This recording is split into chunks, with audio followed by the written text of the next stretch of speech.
Have you ever noticed how some people never seem to break? They lose their job, go through a breakup, even fall seriously ill, and still, they stay calm. They don't panic, they don't collapse. But us? One bad email ruins our whole day. So what's the difference? It's not luck. It's not genetics. It's a skill. And 2,000 years ago, a group of philosophers cracked the code. Today, I'm going to show you how you can build the exact same unshakable mental resilience, no matter what life throws at you. Most people think mental toughness means constant struggle, feeling no pain, or just toughing it out.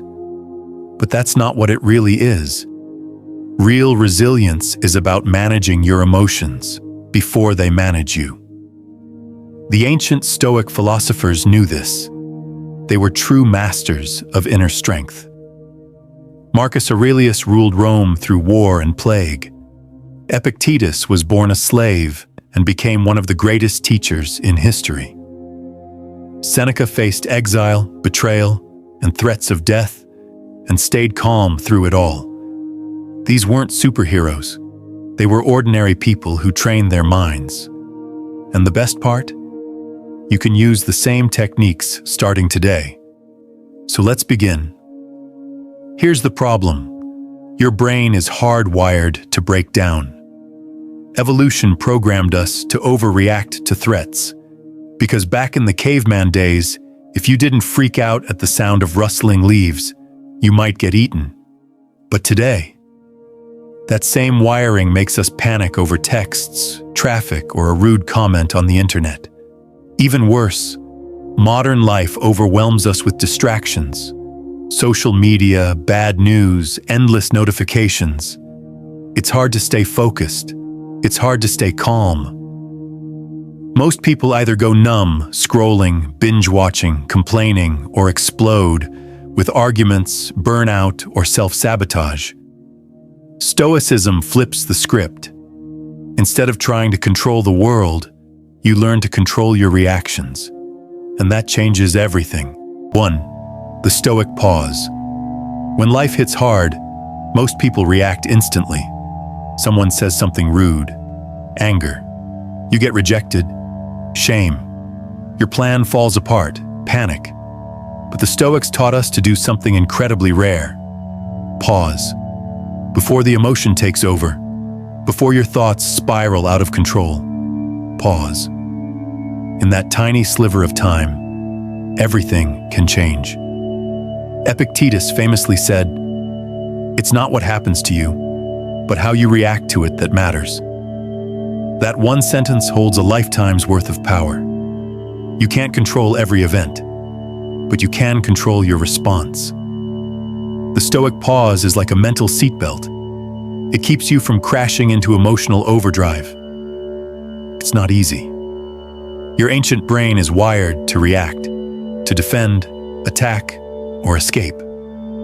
But the pause activates your higher self. The moment you stop and observe, you shift from emotional reflex to conscious choice. You become the author of your next move. Let's say your boss criticizes you unfairly. The reflex?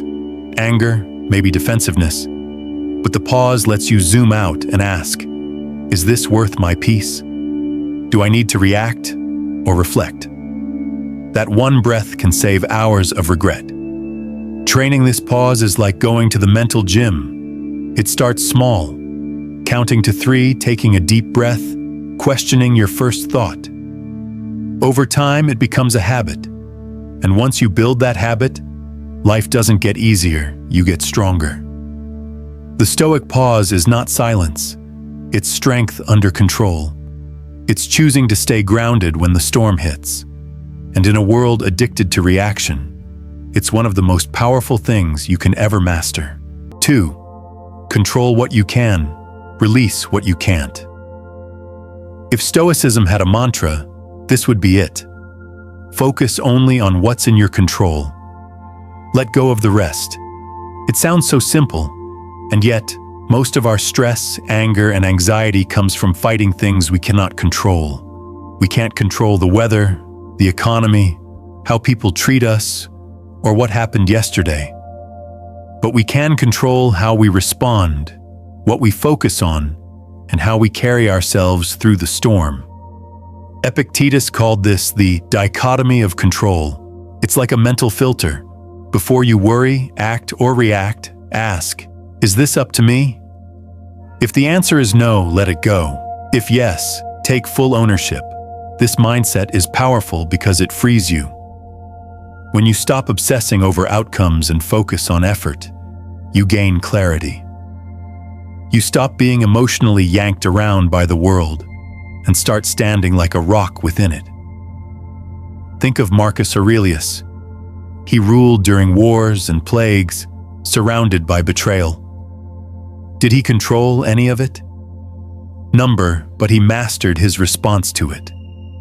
That's where his peace came from. Not from ease, but from internal focus.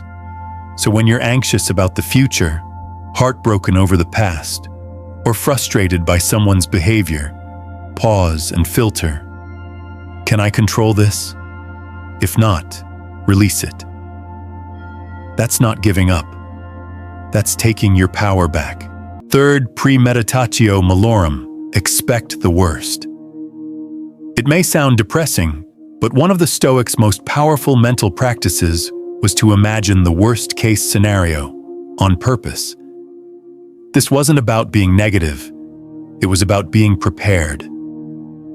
The practice is called premeditatio malorum, or premeditation of evils. Every morning, Stoics like Seneca would imagine what could go wrong that day. Losing money, facing insult, even death. Why? Because by rehearsing the worst in their minds, they removed its power over them. Today, we're told to stay positive, to manifest good things. But the Stoics flipped that.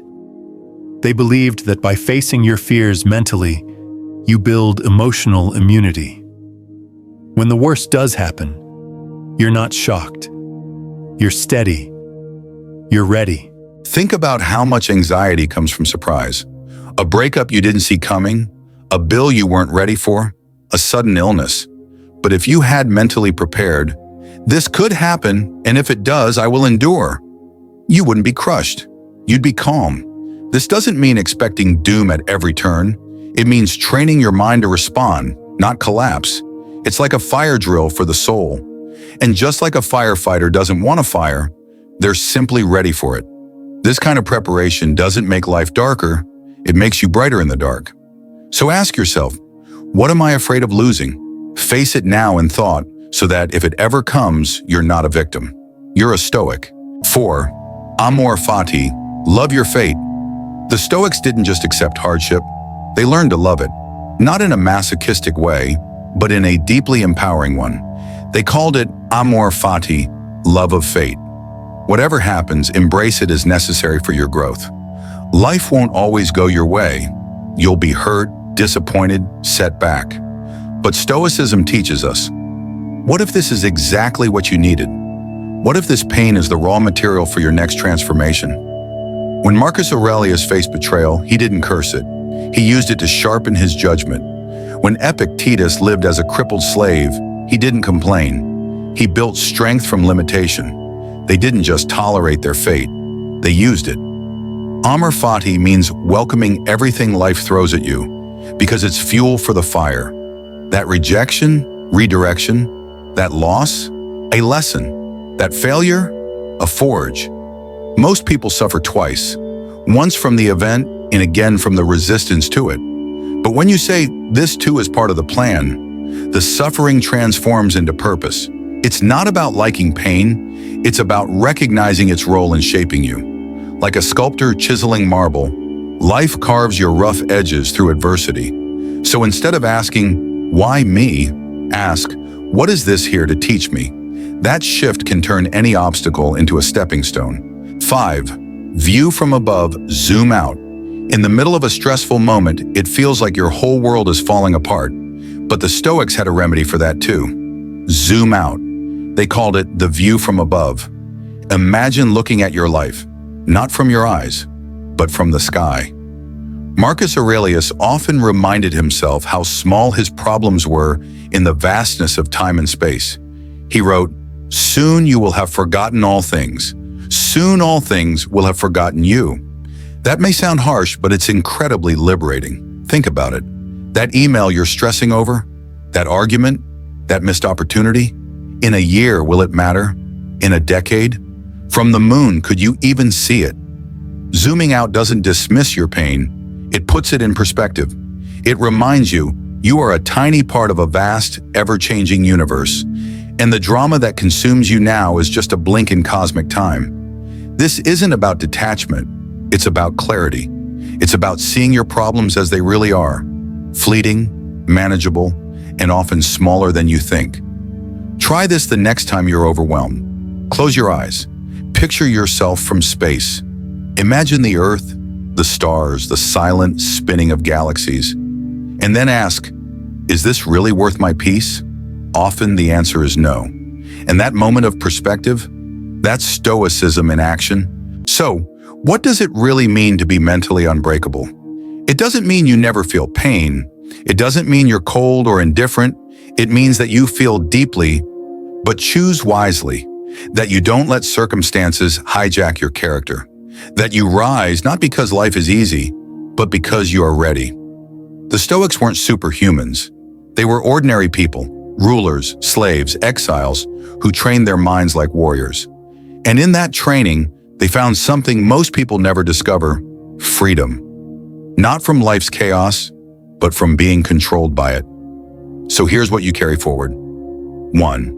Pause before reacting. Your first thought isn't always your best thought. 2. Control what's yours. Effort, focus, integrity. Let go of the rest. 3. Expect adversity, and you'll never be caught off guard. 4. Love your fate. Even the hard parts are shaping you. 5. Zoom out. Your problems shrink when you gain perspective. These aren't just techniques.